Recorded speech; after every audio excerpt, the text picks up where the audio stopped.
Hey guys, turns out patriarchy was real the whole time. Wanna know how I found out? I read it in a book.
What's up guys, Rational Skeptic Avatar Man here. Before I get into this video, I just need to shill my new Twitter account, because my old one at Tru-Dank was mass flagged by Esoteric Entity and his water-headed fans because he said that I slandered him when I called him out, when he said that furry loli porn was like fucking perfectly cool, you know, nothing wrong with that.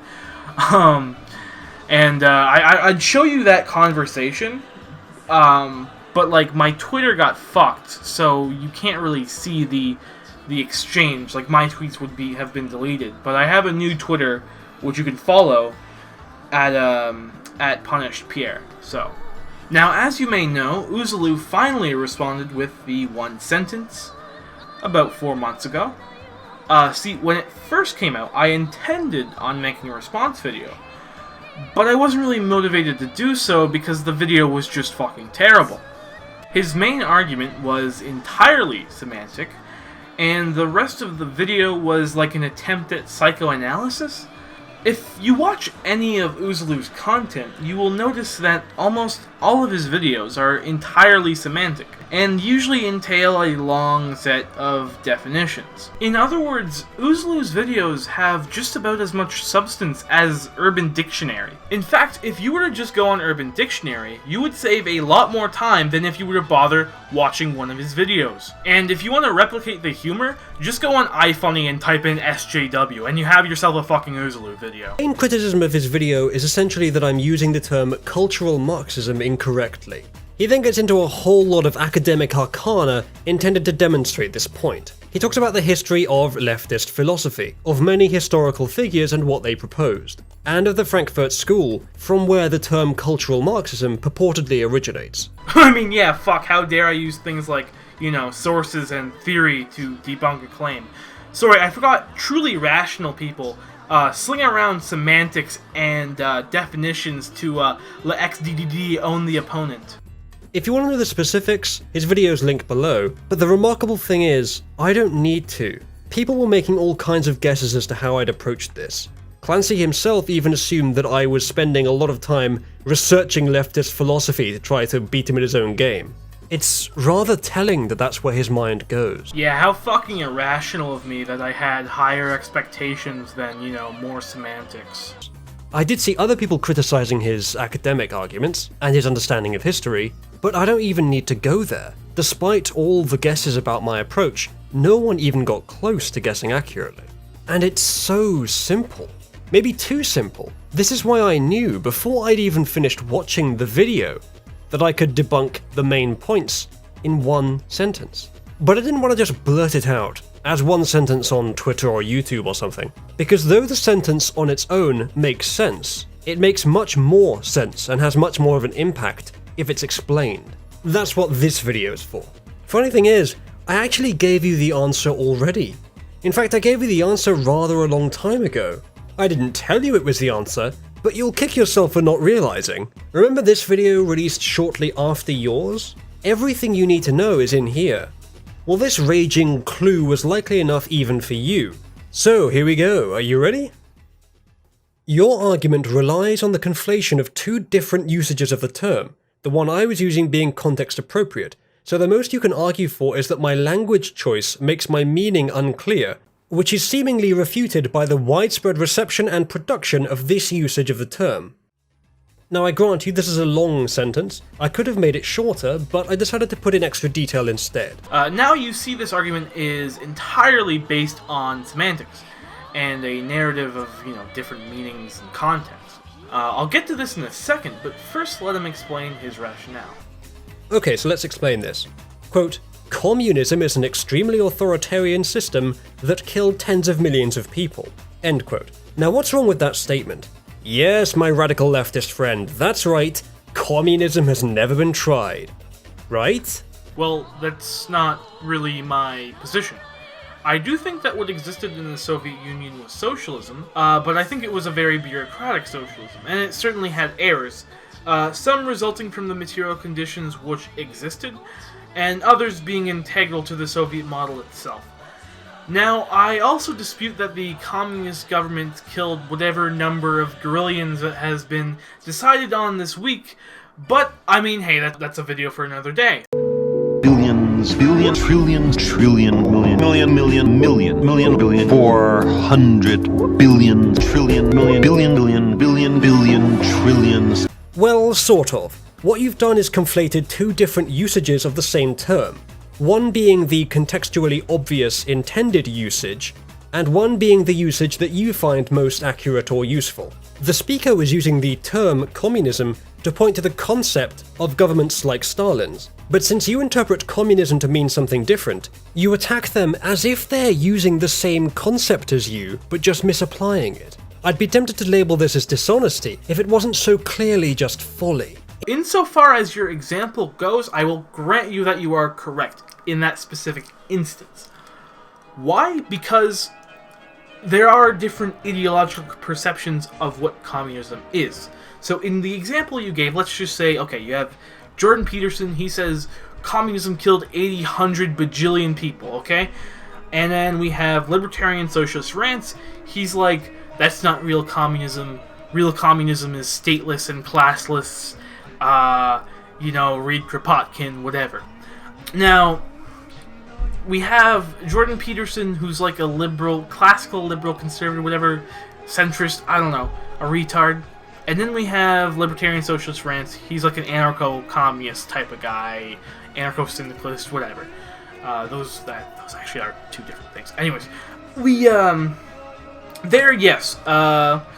there's a different ideological perception of what communism is. So, Jordan Peterson, though, is not really using a correct definition by any ideological standard, because you could call, if you're just a regular Marxist, you're not a Leninist, you could say the USSR was like lower phase socialism, or the lower phase of communism. But a Leninist who would defend the USSR, the USSR being Marxist-Leninist, is going to say it was socialist and that they were building up to communism. So in that specific instance, you are correct, because with communism there's different ideological perceptions of what that is. In a sense, this is an ambiguity fallacy, but it also wouldn't be wrong to call it a straw man. This is a purely subjective attack. Neither one of you can be objectively right, because words aren't defined objectively. Interpretation and context always matter. So, for example, okay, I have a hairbrush, right? If I use the word hairbrush, I am referring to this object and objects like it that have the same purpose. Now, let's say I am referring to hygienic utensils, okay? This hairbrush is technically it is a hygienic utensil, okay? But not all hygienic utensils are hairbrushes. So, using your example, that's where you fail on Marxism. Because Marxism, unlike communism refers to a specific society and a specific organization of the means of production, the relations of production, etc., etc. Marxism is a large school of thought and theory. It's very general. You're referring to something very general. So that's why using that example fails here. Okay, Marxism isn't something like... It's not something that refers to something very direct. Because, I don't know if you got this, but in my response, I mentioned that how class theory was not specifically Marxist. Because it's not. Marx does not... His entire philosophy isn't putting everything as simple as oppressor and oppressed dynamic. That's not all Marxism is. It's a large part, but I would say like larger parts are things like the commodity form or the labor theory of value. Things like that. Alienation, I suppose, in his earlier works.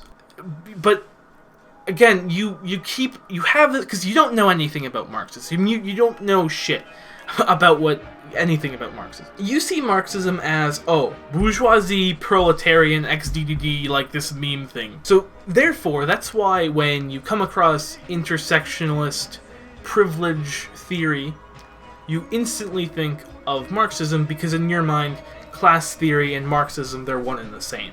But that's not true. So that's why it's not a ambiguity fallacy, because Marxism doesn't really have more than one meaning, and it doesn't even have one very specific meaning. Because all it refers to is the school of thought started by Karl Marx and succeeded by those who came after him, followed by other Marxist theorists. So it's less that I'm committing an ambiguity fallacy and more of a, you don't know what the fuck you're talking about, and I'm going to show you why fallacy. In this same way, your video against me was nothing but an expression of your preference for language use in this area. The fact that your subjective argument is based on your understanding of history, even if we assume that your understanding is demonstrably correct, is irrelevant because of the context in which I was using it. In that context, it's well understood to mean what I intended it to mean, and so any questions about its historicity are ultimately irrelevant. The best thing your video could be is a polite request for a culture you're not part of to alter their lexicon according to your historical understanding. Okay, so language is objective, and cultural Marxism and the use of Marxism within this phrase meant what he intended it to mean. This is nothing but obscurantism and semantics. This is not an argument. This isn't an argument. This is fucking retarded. Okay, when you talk about SJWs and intersectionality, you are not talking about Marxism, okay? You are talking about postmodernism, okay? These are two different concepts. It's not like what Jordan Peterson does, oh, no, they mean the same thing, I'm going to use them interchangeably. No, they're two different philosophies. Now, the biggest cuck and degenerate and homo, in fact, he's basically the poster boy for postmodernism, would probably be Michel Foucault. But Foucault's ideas do not come from Marx. In fact, he rejected Marxism. Here's just two quotes. I belong to that generation who, as students, had before their eyes and were limited by a horizon consisting of Marxism, phenomenology, and existentialism. For me, the break was first Beckett's Waiting for Godot, a breathtaking performance. Marxism exists in 19th century thought as a fish exists in water. That is, it ceases to breathe anywhere else. Foucault, well, yeah, sure, being on the left, rejected Marxism and Marxist philosophy. Instead, he embraced Nietzsche. Keeping in mind the Nietzschean influence on Foucault, it makes more sense to analyze intersectionalism not from Marxist class theory, but on Nietzsche's terms. Intersectional theory is essentially Nietzsche's perception of morality, where he states that morality can be divided into two types. Master morality, which values strength, honor, power, and nobility, and slave morality, which values kindness, humility, and empathy. This isn't all too different than the intersectionalist perspective of cis versus trans, male versus female, straight versus gay, or white versus a person of color. Nietzsche's idea of master and slave morality are directly in contradiction with Marx's conception of superstructure and base, and Foucault outright rejects Marxism and historical materialism. So again, I repeat my point. Cultural Marxism does not exist. It's bullshit. Stop. In the first part, I addressed Gramsci, Lukács, and the Frankfurt School. Then in my video, The Skeptic Community and Its Opposition, I addressed George Soros and the Open Society. Now, I suppose, Foucault is the final nail in the coffin, at least for now. I will leave you with a clip from Zero Book's video refuting Jordan Peterson's capitalist realism. I will be back with a new video, but I mean, let's be real at this rate, that probably won't be for a while. To start with, Marx's critique of capitalism is not merely the observation that some people have nothing to lose but their chains, while others, the capitalists, are parasites upon the working man's back. While it's true that Marx did spend a lot of time outlining the terrible conditions that workers suffered under and suffer under, while he was moved by the plight of women and children in factories, while he did object to the wretched conditions imposed on working people in general, he did not ultimately blame a simple oppressor dynamic for these problems. Nor did he want to abandon and destroy all culture and all cultural impositions. As I pointed out in a previous video, if there was a thinker who thought of society as a struggle between oppressor and oppressed, it wasn't Marx, but Peterson's favorite philosopher, Friedrich Nietzsche. Peterson isn't describing Marx's ideas, but rather he's giving us a Nietzschean description of Christianity. And we can see this by quoting from The Genealogy of Morals, where Nietzsche gives a description of the consciousness of the Christian. And it sounds quite a bit like the consciousness that Peterson attributes to Marxists. Quote, "When the oppressed, downtrodden, and outraged exhort one another with the vengeful cunning of impotence, they say, 'Let us be different from the evil, namely good.' And he is good who does not outrage, who harms no one, who does not attack, who leaves revenge to God, who keeps himself hidden as we do, who avoids evil and desires little from life, like us, the patient, humble, and the just."